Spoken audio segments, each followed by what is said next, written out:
Hello guys, welcome back to online business Adda. तो बिना time waste किए मैं आज आपको बताने वाला हूं कि आप अपने प्राइस को कैसे सेट कर सकते हैं अपने अमेजोन पर, फ्लिपकार्ट पर, मीशो पर। अगर आप ई कॉमर्स बिजनेस कर रहे हैं और प्लेटफॉर्म पर सेल कर रहे हैं, मीशो, अमेजोन, फ्लिपकार्ट, तो आप अपने प्राइस को कैसे सेट कर सकते हैं, आप अपने बैंक सेटलमेंट अमाउंट को कैसे सेट कर सकते हैं। कुछ लोग कैसे क्या करते हैं, जो बिगिनर्स होते हैं, जो नए नए सेलर्स होते हैं, वो क्या करते हैं कि वो सोचते हैं कि अगर हमारा 100 रुपए का प्रोडक्ट है तो हम उसे 150 रुपए में बेच देंगे या 130 रुपए में बेच देंगे तो हमारा 30 रुपए का प्रॉफिट हो गया या 50 रुपए का हमारा प्रॉफिट हो जाएगा। भाई ऐसा कुछ नहीं होता। ठीक है। आप अगर 100 रुपए का प्रोडक्ट अगर आप 130 150 रुपए में बेच रहे हो तो भाई आप 150 रुपए का मुनाफा नहीं कमा रहे हो। फिर आप एट द एंड क्या जाओगे, लॉस में जाओगे। मैं सभी जो ये गलती मैंने खुद नहीं किया भाई। शुरू के महीने जब मैंने मीशो अमेजोन फ्लिपकार्ट शुरू किया था स्टार्टिंग में, तो भाई मैं ऐसी गलती कर रहा था। ठीक है। मैं ये मान लो मीशो प्लेटफॉर्म पे तो सबसे सस्ती लिस्टिंग जो थी ना भाई वो मेरी थी, और ऑर्डर इतना आ रहे थे भर भर के। भाई स्टार्टिंग में मेरे 30 40 ऑर्डर पर डे के आ रहे थे। मैं खुश हो गया, मगर यार 30 40 ऑर्डर पर डे के आ रहे हैं, मजे आ रहे हैं बिल्कुल। ठीक है।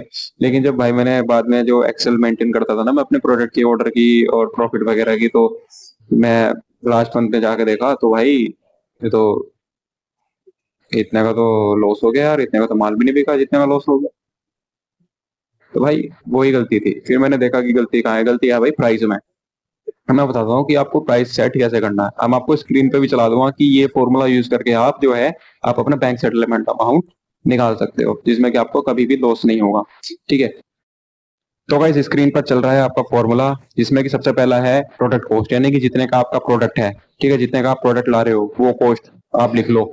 ठीक है। प्लस प्लस इसमें ऐड करो आपका पैकिंग कॉस्ट, यानी कि जो आपकी पैकिंग है, ब्रांडेड पैकेजिंग यूज कर रहे हो या नॉर्मल पैकेजिंग यूज कर रहे हो, जो भी है आपका पैकिंग का खर्चा क्या आ रहा है, आप पैकिंग कॉस्ट निकालो अपनी। ठीक है। प्रोडक्ट कॉस्ट होगी प्लस पैकिंग कॉस्ट होगी प्लस होगा ट्रांसपोर्टेशन कॉस्ट, यानी कि उस प्रोडक्ट को आप जहां से ला रहे हो उसको लाने में जो आपका खर्चा आ रहा है, जो आपका पेट्रोल फूक रहा है, जो आपका किराया जा रहा है। ठीक है। आप उसे फिर ऐड कर दो उसमें, यानी कि प्रोडक्ट कॉस्ट होगी हमारी प्लस शिपिंग वो पैकिंग कॉस्ट होगी हमारी प्लस हमारी होगी फिर ट्रांसपोर्टेशन कॉस्ट प्लस फिर उसके बाद आप लगाओ एडवर्टीजमेंट कॉस्ट।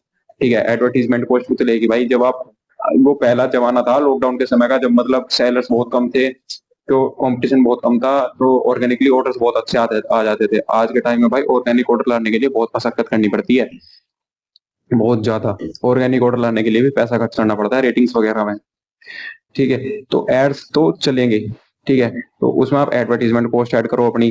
ठीक है। देन उसके बाद आपको क्या ऐड करना है, अपना कस्टमर रिटर्न कॉस्ट। ठीक है। कस्टमर रिटर्न कॉस्ट आपको अपनी ऐड करनी है। जो कस्टमर जो आपका आरटीओ होता है ना, जो मतलब रास्ते से कैंसिल हो जाता है, वो मल्टीपल अटेम्प्ट करने के बाद भी कैंसिल हो जाता है, तो आरटीओ जो हो जाता है उसका हमारा कोई लॉस नहीं होता, उसमें केवल हमारा थोड़ा बहुत पैकिंग का लॉस हो जाता है।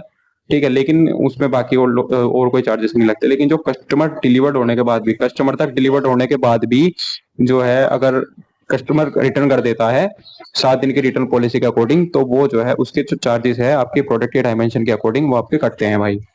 ठीक है। वेट रेंज या कोई डायमेंशन वगैरह कोई क्राइटेरिया होता है, तो उसके अकॉर्डिंग आपके जो चार्जेस कटते हैं तो वो कटते हैं आपके अर्निंग में से, यानी कि जो उसके प्रोडक्ट की रिटर्न कॉस्ट है वो आपको उसमें ऐड करनी होगी कैलकुलेट करके। ठीक है। प्लस ऐड कॉस्ट करने के बाद फिर कस्टमर रिटर्न कॉस्ट करने के बाद जो है फिर आता है हमारा प्रॉफिट मार्जिन। आप कितने परसेंटेज पे प्रॉफिट के काम करने वाले हो। ठीक है।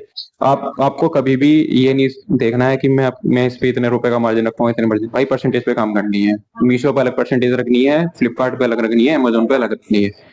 ठीक है। ताकि आपको अंदाजा रहे लास्ट मंथ में जब आप कैलकुलेट करोगे प्रॉफिट वगैरह कि हाँ भाई मेरे ये मेरा मीशो का डाटा है तो इसमें मेरा इतना परसेंट का प्रॉफिट मार्जिन है, ये मेरा फ्लिपकार्ट का डाटा है इसमें मेरा इतने परसेंट का प्रॉफिट मार्जिन है, ये मेरा अमेजोन का डाटा है इसमें मेरा इतना परसेंट का। आपको हर एक प्रोडक्ट का अलग अलग कैलकुलेट करने की जरूरत नहीं पड़ेगी। आप एक बार ही सारे को कैलकुलेट कर लो कि हाँ भाई इस प्लेटफॉर्म पर मेरे जितने प्रोडक्ट है इस पे सब पे मेरा 30% का प्रॉफिट मार्जिन है, 40 का है, 50 का है, कुछ भी है। ठीक है। आप अपने रिकॉर्डिंग रख सकते हो। यानी कि अकॉर्डिंग का मतलब यह है कि आपका जो प्राइस है वो कॉम्पिटेटिव प्राइस भी रहना चाहिए। ऐसा नहीं है कि आप बिल्कुल ही हाई कर दो या बिल्कुल ही लो कर दो, कॉम्पिटेटिव प्राइस के आसपास रहना चाहिए। ठीक है। इसी को देखते हुए आपको अपना प्रॉफिट मार्जिन भी सेट करना है। देन उसके बाद आपको रखना है 18% जीएसटी उसमें ऐड करनी है। ठीक है। 18% जीएसटी। आप कहोगे कि मेरे प्रोडक्ट पर तो 5% लगती है, लेकिन भाई भले आपके प्रोडक्ट पे 5% लगती हो, लेकिन जब एडवर्टीजमेंट चलाते हो ना या पैकिंग करते हो तो उस पर जो जीएसटी देते हो ना भाई, आप उस पर 18% की जीएसटी देते हो, तो वो तो आपके अकाउंट से कटती है। तो उसमें आप 18% की जीएसटी और ऐड करके चलो।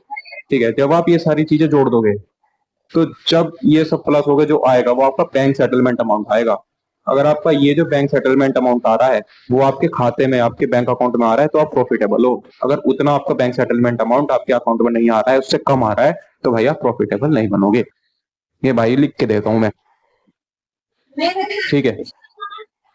अब मान के चलो 100 रुपए का प्रोडक्ट कॉस्ट है, 100 रुपए में आप प्लस ऐड कर लो, आपके पैकिंग कॉस्ट होगी 5 रुपए की, प्लस एडवर्टीजमेंट हो गया आपकी 5 रुपए की, प्लस ट्रांसपोर्टेशन कॉस्ट हो गया आपकी 5 रुपए की, ठीक है। प्लस कस्टमर रिटर्न कॉस्ट लगा को 10 रुपए पर ऑर्डर लगा लो कि ठीक है, 10 रुपए आपका कस्टमर रिटर्न कॉस्ट हो गया। फिर उसके बाद 30% प्रॉफिट मार्जिन लगाना है।